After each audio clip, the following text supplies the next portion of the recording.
Bueno, pues continuando con la presentación de la filosofía de Schelling, sobre todo en lo que tiene que ver con su periodo temprano, digamos en la última etapa de la década del 90, 1790 hacia el 800, bueno, tiene que ver con la filosofía de la naturaleza, como ya habíamos estado anticipando, y la preocupación con cómo concebir la naturaleza. Entonces, ¿qué necesitaba hacer o qué se proponía hacer Schelling?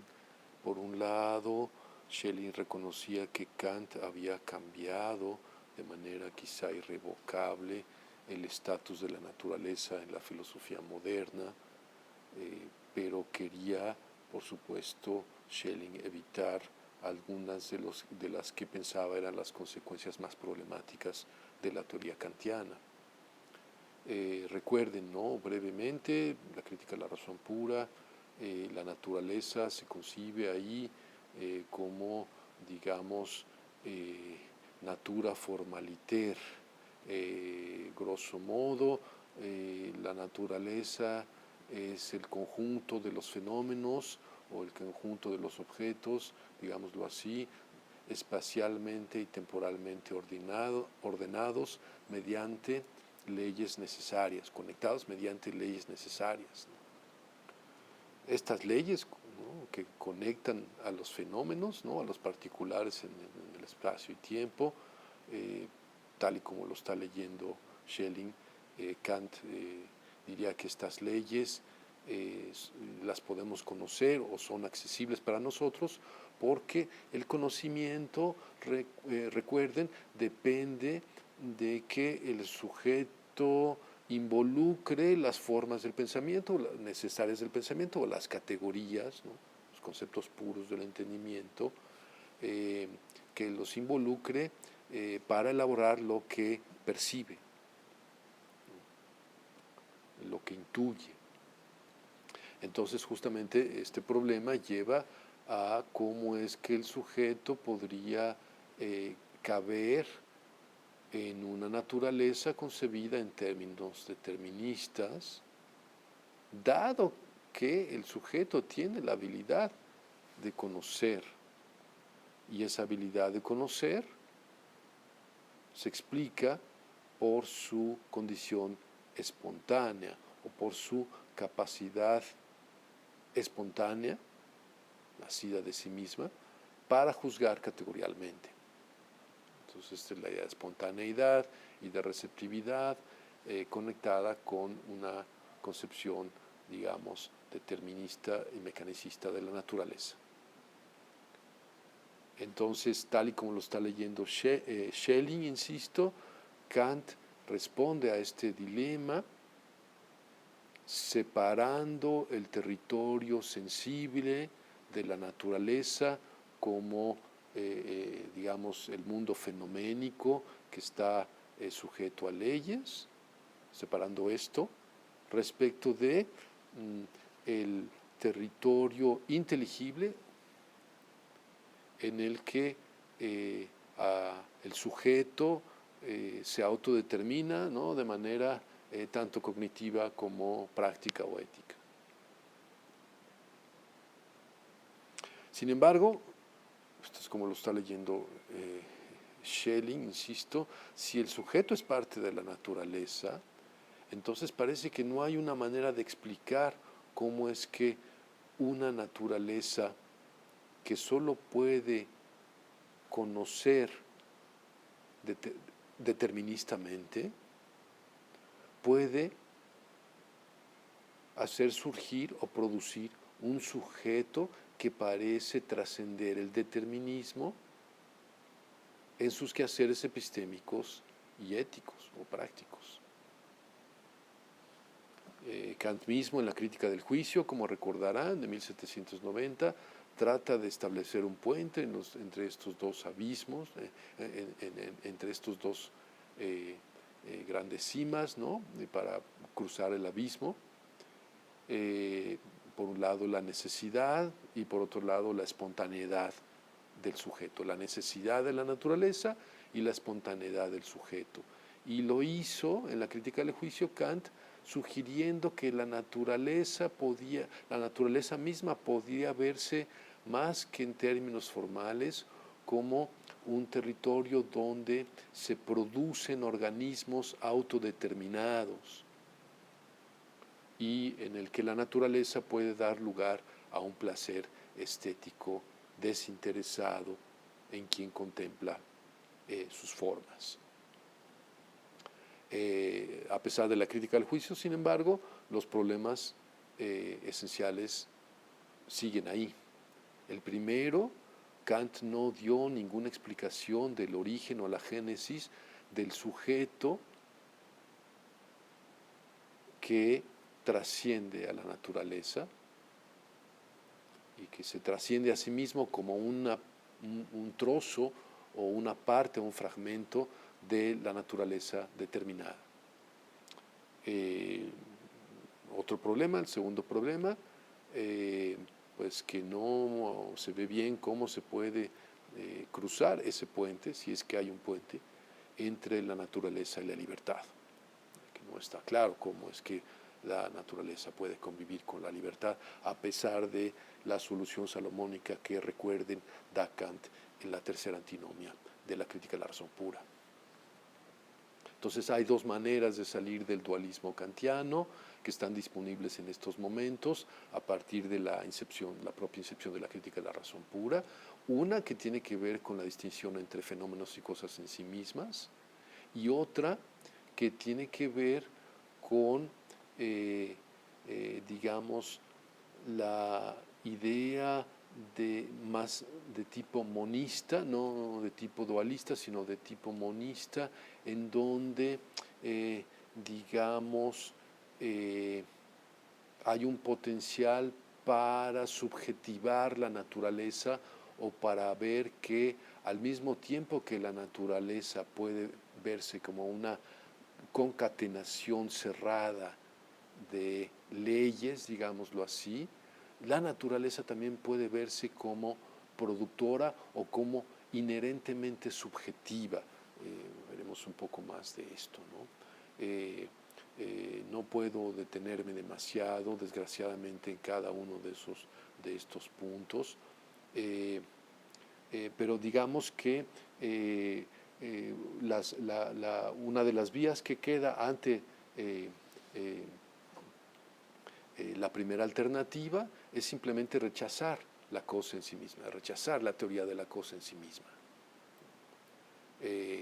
Entonces, digamos que para Schelling, tal como se le puede entender en este periodo, no hay una inconsistencia, no hay un conflicto entre rechazar la cosa en sí misma y reformular la concepción de la naturaleza de tal manera que, digamos, se pueda explicar la presencia de la subjetividad como parte constitutiva de la naturaleza misma. Entonces, digamos, si la esencia de la naturaleza es que ella produce la subjetividad que justamente le permite entenderse a sí misma, a la naturaleza, entonces, véase, parece que hay que concebir a la naturaleza misma como una especie de sujeto. Y, por supuesto, los pensadores más importantes que están vislumbrando, o con los que se puede, según Schelling, vislumbrar este camino y esta alternativa, son nada menos que Fichte y Spinoza, que ya conocemos de varios lugares, especialmente por la controversia del panteísmo. Aquí lo que digamos, es muy relevante es la presencia de Spinoza. No en balde, Spinoza fue releído en esta época y a uno de los que le llegó esta oleada de nuevo espinosismo, fue al joven Schelling. Recuerden entonces, y vamos a mencionar una parte del argumento de Jacobi que quizá no tuvimos ocasión de detallar en los videos correspondientes, ¿no? Claro, porque aquí la acusación de Jacobi es en relación con el espinosismo, tiene que ver con la vinculación entre lo condicionado y lo incondicionado, ¿no?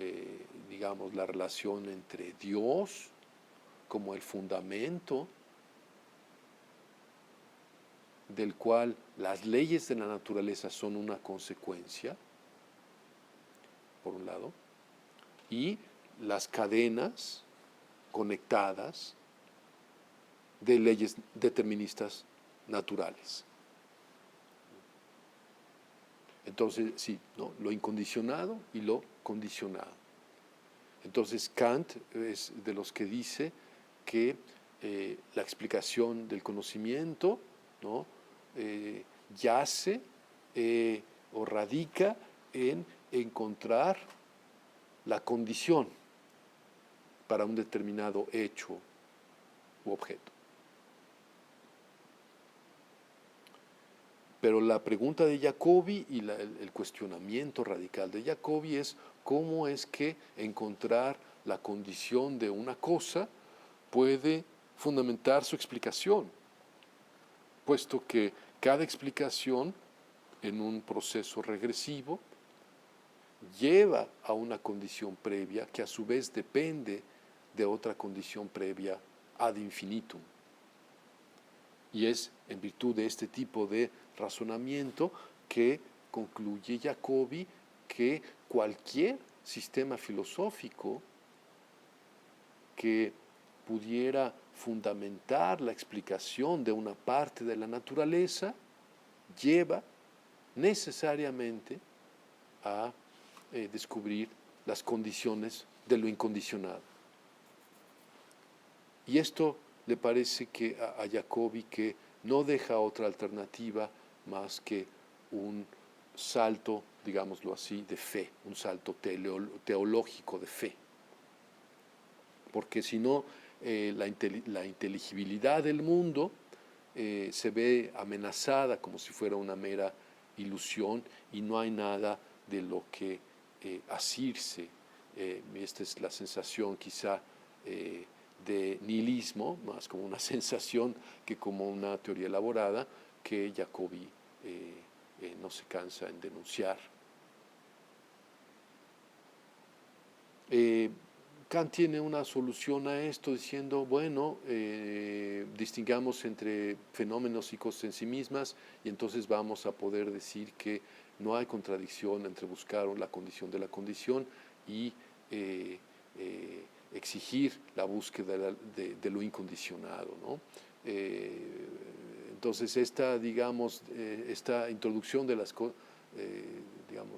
esta introducción de la noción de cosas en sí mismas, digamos que está bien motivada, pero crea más problemas de los que resuelve, como el propio Jacobi se encargó de denunciar. Así que a Schelling tampoco parece que esta vía le significaba una buena alternativa. Ahora bien, para Kant, ¿no? La condición del conocimiento de los fenómenos, como sabemos, es el sujeto trascendental, ¿no? A pesar de que esta terminología no es propiamente kantiana, pero se podría hablar así, ¿no? Pero ¿qué tipo de condición es el sujeto trascendental, ¿no? Esta es la cuestión. Entonces, aquí pues, se percibía, no solamente Schelling, sino también Fichte y otros, que se percibía que Kant no tenía una respuesta satisfactoria a este problema. Y esto, digamos, es lo que inicialmente parece unir a Schelling y a Fichte. Porque Fichte, recuerden, en la doctrina de la ciencia, la primera versión de 1794, el carácter incondicionado del yo tiene que ser establecido para que el sistema kantiano sea realmente legítimo. Por ejemplo, afirma que ¿no? Es el fundamento de la explicación de todos los hechos de la conciencia empírica que antes de todo poner en el yo, acuérdense del término setzen, poner, antes de todo poner en el yo mismo debe ser puesto, ¿no? antes de todo poner, antes de que el yo pueda poner cualquier cosa, el yo mismo debe ser previamente puesto. Y ahí le da entonces Fichte un papel fundacional, ¿no? Que a Fichte mismo le parecía que Kant incorrectamente no le había dado inicialmente al yo. Al yo pienso que tiene que acompañar todas mis representaciones. Entonces, digamos, en esta empresa está también de alguna manera Schelling. Él toma entonces estos dos puntos extraídos tanto de Jacobi como de Fichte, y esto es el texto sobre el yo como principio de la filosofía, que también tiene el título sobre lo incondicional del conocimiento humano, y también dogmatismo y criticismo, ya mencionados en el video anterior, ¿no? Entonces aquí, digamos, lo que hace es reinterpretar la pregunta kantiana de la posibilidad, la famosa pregunta kantiana de la posibilidad por los juicios sintéticos a priori, como una pregunta acerca de la razón por la cual hay algo así como un reino de juicios, un grupo de juicios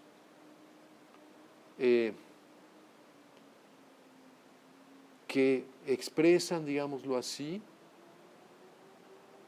un mundo manifiesto que requiere de síntesis subjetivas, de síntesis por parte de un sujeto cognitivo.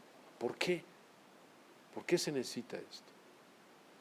Entonces, sobre el yo, como principio de la filosofía, lo pone Schelling en términos fichteanos, ¿no?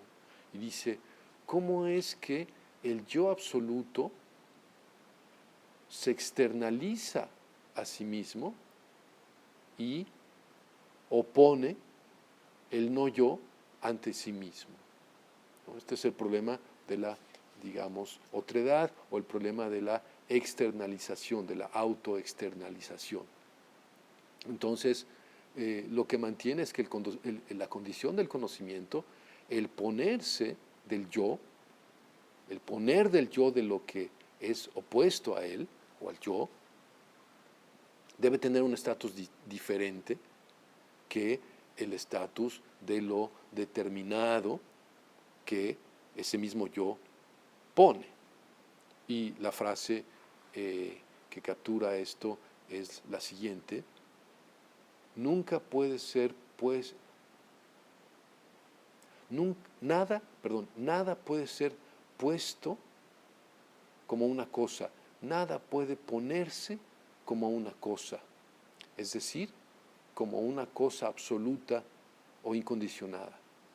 Una cosa absoluta e incondicionada es una contradicción. Ein unbedingtes Ding es una contradicción, ¿no?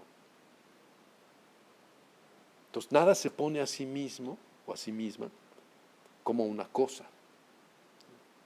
Entonces, este de ponerse es eminentemente subjetivo. Entonces, la preocupación, sin embargo, de Schelling sobre la posición de Fichte tiene que ver con lo que escribió en Dogmatismo y Criticismo y con la siguiente pregunta, ¿no?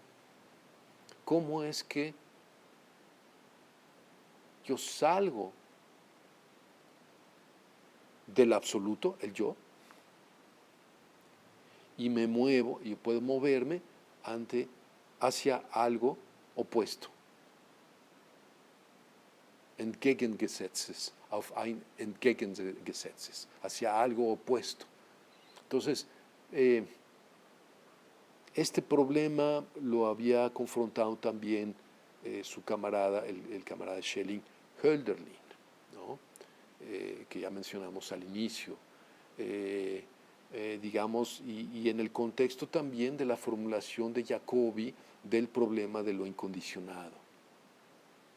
Entonces, Fichte quería entender el absoluto como yo para evitar el problema de una naturaleza en sí misma, que es un problema que crea el dualismo kantiano, ¿no? Grosso modo. Entonces, para que algo sea un yo, este es el punto, para que algo sea un yo, debe ser consciente de algo otro. Y por lo tanto, tiene que tener una relación, algún tipo de relación con otro. Entonces, la estructura general de esta relación no podría ser descrita, este es el punto de Hölderlin, no se puede describir unilateralmente solo desde uno de los lados de la relación, ya sea del lado del sujeto o del lado del objeto, del lado de lo condicionado o del lado de lo incondicionado. Hay que pensar las dos, del lado de lo infinito, del lado de lo finito. Entonces, para entender esa estructura de la relación entre sujeto-objeto en la conciencia, ¿no?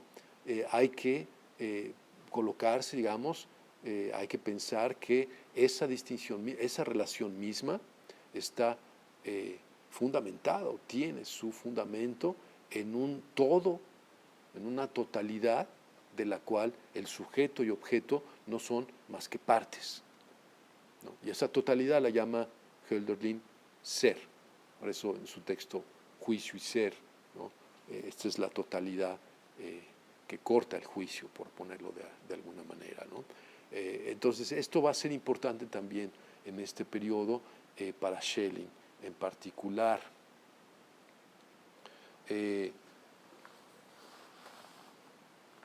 Entonces, ¿cuál es su ambición aquí? Bueno, por un lado, evitar las consecuencias fatalistas del sistema de Spinoza, tomando algunos aspectos clave de Kant y de Fichte, de las filosofías trascendentales de Kant y de Fichte, sin caer en la trampa que Hölderlin identificó en la concepción fichteana del absoluto, es la trampa de la unilateralidad. Entonces, ahí en los esfuerzos más cercanos a 1800, 1797, y ya en el sistema del idealismo trascendental de 1800, está Schelling de alguna manera oscilando entre aproximaciones espinosistas y fichteanas al asunto de lo incondicionado.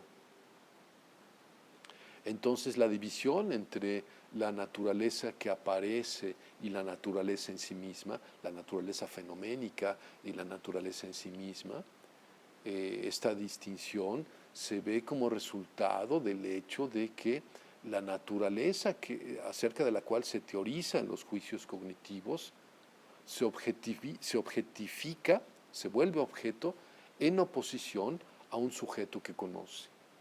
Y entonces esta objetificación,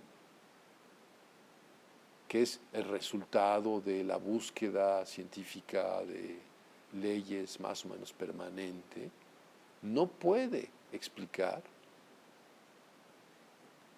las fuerzas dinámicas vivas de la naturaleza, incluyendo nuestro propio organismo, ¿no? Y con esto Kant se ocupó, como ya dijimos y vimos en su momento en el otro curso, en la tercera crítica y en otras obras, ¿no? Ahora, en este punto Schelling no piensa que la naturaleza en sí misma hay que pensarla, esto es muy interesante, como productividad. Y dice entonces Schelling, como el objeto, es decir, como condición condicionada, ¿no? No es nunca incondicionado o absoluto. Entonces, algo que por sí mismo no es objetivo debe ponerse en la naturaleza. Entonces, este postulado absoluto no objetivo es justamente lo que se podría llamar la productividad original de la naturaleza. Entonces, el dualismo entre cosas en sí mismas y fenómenos, el dualismo kantiano visto por Fichte, en este punto, es un resultado del hecho de que la productividad no puede nunca aparecer en sí misma y solo puede aparecer en la forma de productos. Los productos inhiben la propiedad de la productividad y hacen, digamos, un efecto ilusorio, digámoslo así. los productos nunca están completos en sí mismos. Y aquí la imagen es quizá una buena imagen. Es como los torbellinos en una corriente de agua que conservan temporalmente su forma a través de la resistencia al movimiento que el fluido tiene en sí mismo y que los crea. Y a pesar de el flujo constante material que los atraviesa. Entonces estos serían los fenómenos, ¿no? Estas formas relativamente permanentes serían los fenómenos, pero en realidad no habría una distinción de fondo entre los productos de ese movimiento y el movimiento mismo, ¿no? Y esto es la imagen de la naturaleza que está teniendo Schelling en este momento. Como ven, está tratando desesperadamente de evitar el dualismo kantiano, entendido de una cierta manera. Entonces, en la filosofía de la naturaleza, de lo que se trata es de incorporar lo humano, digamos, a nosotros mismos, dentro de la naturaleza como parte de una totalidad integrada e interrelacionada, y que está estructurada mediante esto digamos es lo que corresponde a su pensamiento aquí, está estructurada en una serie de potencias o potenciales que contienen oposiciones binarias dentro de sí mismas, a la manera, por ejemplo, de los imanes o de los magnetos, cuyos polos opuestos son inseparables, son mutuamente inseparables, a pesar de que son opuestos. Entonces, puesto que la productividad de la naturaleza no puede ser entendida como un objeto, y puesto que el sujeto de todos los posibles predicados reales, digamos, de los torbellinos en los que consiste la naturaleza en sí o la naturaleza objetiva, sin embargo, podríamos decir que esta inhibición de la naturaleza para devenir algo específico, determinado, como en el caso de los torbellinos, significa que el principio de toda la explicación de la naturaleza, dice Schelling, es la dualidad universal, una diferencia inherente de sujeto y objeto que previene a la naturaleza, o evita, más bien dicho, que la naturaleza llegue a un estado estático, ¿no? Llegan a una condición estática.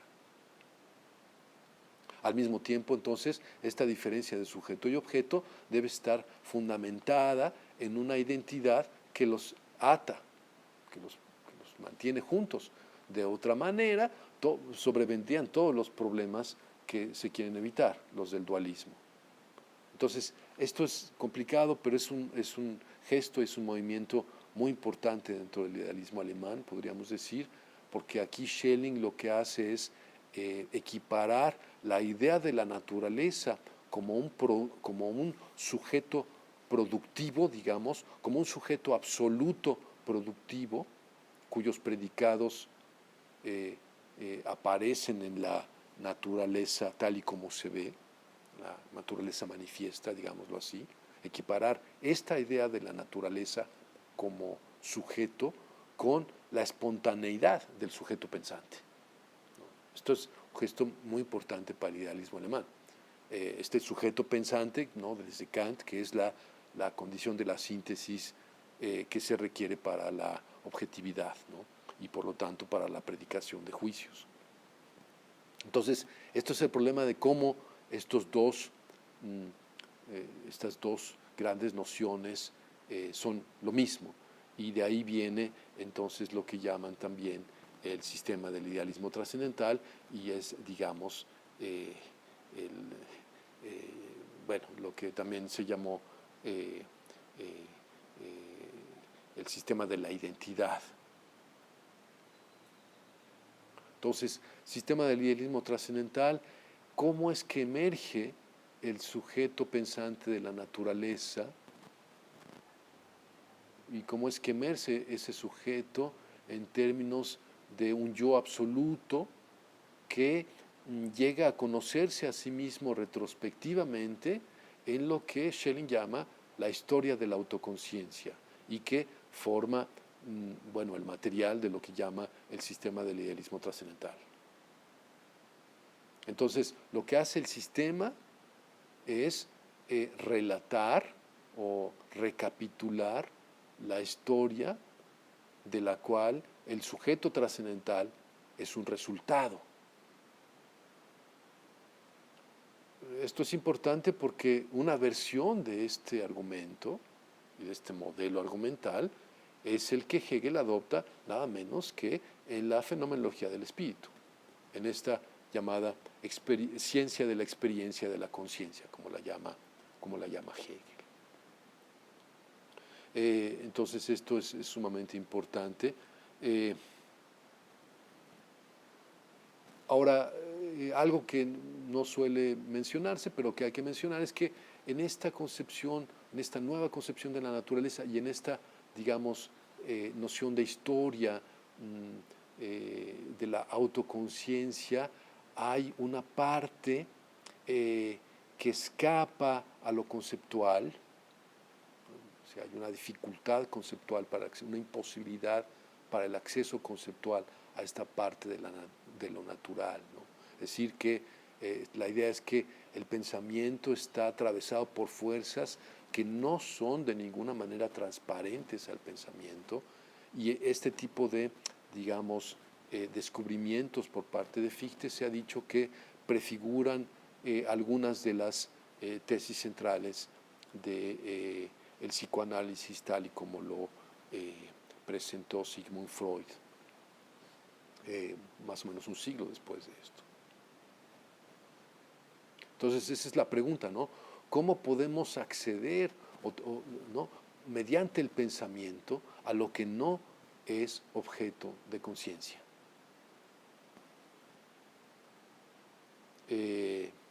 Entonces aquí es donde aparece también la presencia del arte como algo muy importante, ya lo mencionamos anteriormente. El arte sería entonces, y en esto está quizá en línea con Schlegel y Novalis y otros románticos, el arte entonces sería la ruta para tratar de entender lo que no puede aparecer como objeto de conocimiento. La filosofía no puede representar a la naturaleza en sí misma, porque el acceso a la esfera de lo inconsciente debe ser a través de lo que aparece a la conciencia en el territorio del conocimiento teórico. Entonces hay una opacidad constitutiva de esto. Entonces la obra de arte, ¿no? Por un lado, evidentemente es un objeto, es un fenómeno, es parte de la experiencia, ¿no? Pertenece a la experiencia como cualquier otro objeto empírico. Pero si fuera solamente un objeto de la experiencia, que fuese determinable como tal, como objeto de la experiencia, entonces no podría ser una obra de arte, porque ser una obra de arte requiere también cosas como el libre juicio del sujeto y del objeto que transmite algo más allá de su concreción material, de su objetividad concreta.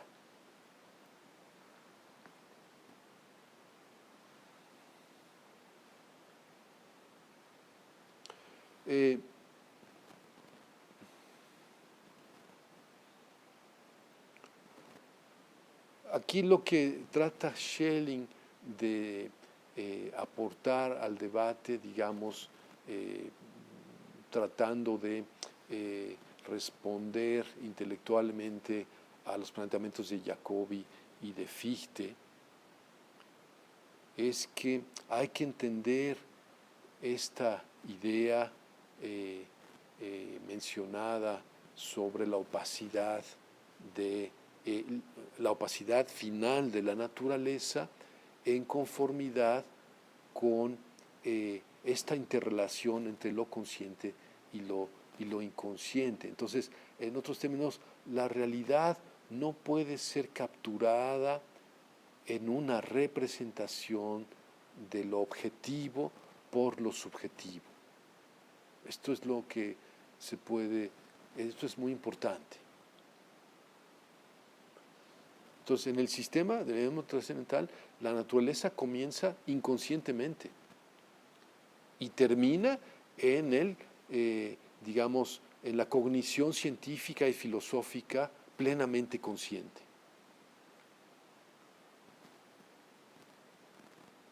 Entonces, sin embargo, en la obra de arte, no, aquí pasa algo. Dice, el yo es consciente según la producción, pero inconsciente según el producto.